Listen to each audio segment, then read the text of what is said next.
ரொம்பவும் எளிமையான முறையில சூடா, சுவையா, சூப்பரா ஒரு இறால் வறுவல் செஞ்சு பார்க்குவோமா? எப்படி செய்றதுன்னு பார்க்கலாம் வாங்க. வெல்கம் டு ஹெச்எஸ்கே விருந்து சேனல். இறால் வறுவல் செய்யறதுக்கு நம்ம இறால முதல்ல கழுவி வச்சிருக்கோம். இந்த இத இப்போ வேக வச்சுக்கோங்க இறால கொஞ்சமா. அதுக்கு நான் இறால் எடுத்துக்கிட்டேன் பாத்திரத்துல. அதுல கொஞ்சம் தண்ணி சேர்த்துக்கிறேன். கொஞ்சமா இஞ்சி பூண்டு பேஸ்ட் சேர்த்துக்கிறேன்.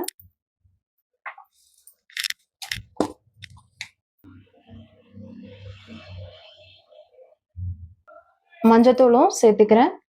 இப்போ இது எல்லாத்தையும் கிளறிட்டு ஒரு 10 நிமிஷம் போல இந்த இறாலை வேக வச்சு எடுத்துக்கோங்க. இது பெரிய இறாலா இருக்கிறதுனால தான் நம்ம வேக வச்சு எடுத்துக்கிறோம். இறால் வறுவல் செய்றதுக்கு ஒரு கடாய் வச்சு அதுல எண்ணெய் ஊத்திக்கோங்க. எண்ணெய் சூடானதும் அதுல வெங்காயம் நான் 2 எடுத்து கட் பண்ணி வச்சிருக்கேன். கருவேப்பிலையும் அது கூட சேர்த்து போட்டுக்கோங்க. 2த்தையும் சேர்த்து நல்லா எண்ணெயில வதக்கி விடுங்க. வெங்காயம் நல்லா வதங்கி வர ஸ்டேஜில் ஒரு தக்காளி நான் கட் பண்ணி வச்சுருக்கேன். அந்த தக்காளியையும் இது கூட நான் சேர்த்துக்கிறேன். இப்போது வெங்காயம் தக்காளி எல்லாத்தையும் நல்லா ஒரு சேர வதக்கி விடுங்க. வெங்காயமும் தக்காளியும் சீக்கிரம் வதங்குறதுக்காக தேவைப்படுற உப்பும் நான் சேர்த்துக்கிறேன். எல்லாத்தையும் சேர்த்து நல்லா கிளறி விடுங்க. வெங்காயமும் தக்காளியும் நல்லா வதங்கி வர ஸ்டேஜில் இறால் வறுவலுக்கு தேவைப்படுற இஞ்சி பூண்டு பேஸ்ட் நான் இதில் சேர்த்துக்கிறேன். சேர்த்து நல்லா கிளறி விடுங்க. கூடவே இதுக்கு தேவைப்படுற 1 ஸ்பூன் அளவுக்கான மஞ்சத்தூளும் நான் இதில் சேர்த்துக்கிறேன். 1 ஸ்பூன் அளவுக்கான மிளகாத்தூளும் சேர்த்துக்கிறேன். 1 ஸ்பூன் அளவுக்கான காஷ்மீரி மிளகாத்தூளும் இதில் நான் சேர்த்துக்கிறேன். சேர்த்து எல்லாத்தையும் நல்லா கிளறி விடுங்க. இப்போ எல்லாமே ஒரு சேர வதக்கி விட்டுட்டோம். இதுல நம்ம ஏற்கனவே வேக வச்சு வச்சிருக்கோம் இல்லையா இறாலு, அதையும் அதோட தண்ணி இருந்தாலுமே அதையும் சேர்த்துக்கோங்க.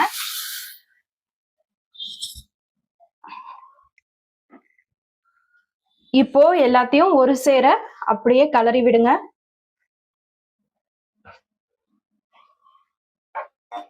ஏற்கனவே நம்ம இறாலை வேக வச்சிட்டோம் இல்லையா, அதனால இந்த மசாலா கூட மட்டும் இறால் கலந்து வெந்தா போதும். ஒரு 7 to 10 நிமிஷம் வரைக்கும் மட்டும் இது வெந்தா போதும். அப்படியே இத கொதிக்க விட்டு ஸ்லோ பண்ணிடுங்க.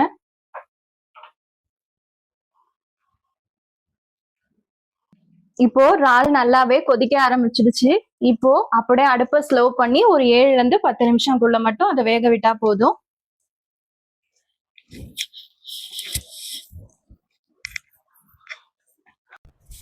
இப்போ இறால் நல்லாவே கொதிச்சு ரெடியாக இருக்குது. நான் இந்த ஸ்டேஜ்லையே ஆஃப் பண்ணிக்கிறேன். இன்னும் கூட ட்ரை ஆகணும்னா நீங்கள் இன்னும் ஒரு 2-3 மினிட்ஸ் கூட வச்சுக்கலாம். இந்த ஸ்டேஜ் எனக்கு போதுங்கிறதுனால நான் ஆஃப் பண்ணிவிட்டு கூடவே கொத்தமல்லியும் நறுக்கி வச்சுருக்கேன். அதையும் நான் சேர்த்து இது கூட நல்லா கிளறி விட்டுறேன். பாருங்கள், நம்மளோட இறால் பார்க்கவே எவ்வளோ சூப்பராக இருக்குல்ல. இதை நீங்கள் சுட சுட ஒரு சாப்பாட்டு கூட போட்டு சாப்பிட்டு பாருங்கள். அதோட டேஸ்ட் ரொம்பவும் சூப்பராக இருக்குங்க.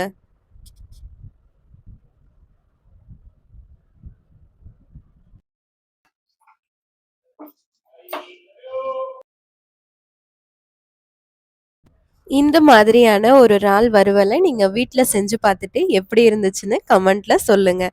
மறக்காமல் நம்மளோட ஹெச்எஸ்கே விருந்து சேனலை சப்ஸ்கிரைப் பண்ணுங்கள்.